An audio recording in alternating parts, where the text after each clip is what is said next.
Петропавл қаласының әкімі Марат Тасмағамбетовтің бастамасымен тұрғын үй кооперативтеріне көмек ретінде аула алаңдарын көріктендіру мақсатында арнайы жұмыс бригадасы құрылған болатын. Коммунхоз Петропавл жауапкершілігі шектеулі серіктестігінің жұмысшыларынан тұратын топ қаладағы мәселелі қараусыз қалған аулаларды тазарту, көгалдандыру жұмыстарымен айналысады. Бұл пилоттық жоба ретінде қаладағы Бөкетов көшесі 77, Астана көшесі 9 және 11 үйдің ауласын қалпына келтіруден басталды.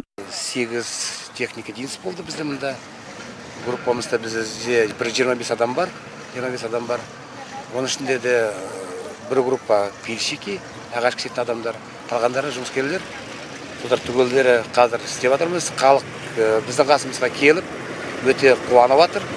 Ауланың бүгінгі жағдайын шаһар басшысы арнайы көруге келіп тұрғындармен сұхбаттасты. В сфере управления КСК и взаимоотношений, да, есть ряд определенных проблем. Поэтому в пилотном проекте мы вам решили помочь. Вот сегодня эта встреча не случайна. Есть поручение Акима области по проведению, значит, в рамках месячника по благоустройству, поэтому я думаю, что эта работа тоже не случайно будет. Тұрғындар әкімдіктің осындай жобаны қолға алып жатқандығы тұрғын үй кооперативіне үлкен көмек екендігін айтады. Вот сейчас за неделю они тут. Бір жұма ішінде барлық шөпті шауып тазарту жұмыстарын жүргізді. Мен тұрғындар атынан әкімшілікке, жұмысшыларға осындай жұмыстар үшін алғыс айтамын. Осы бір жұмадан бері коммунхоздың жұмысшылары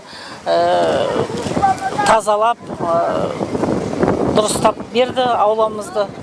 Рахмет, енді өзімізге де, балаларымызға да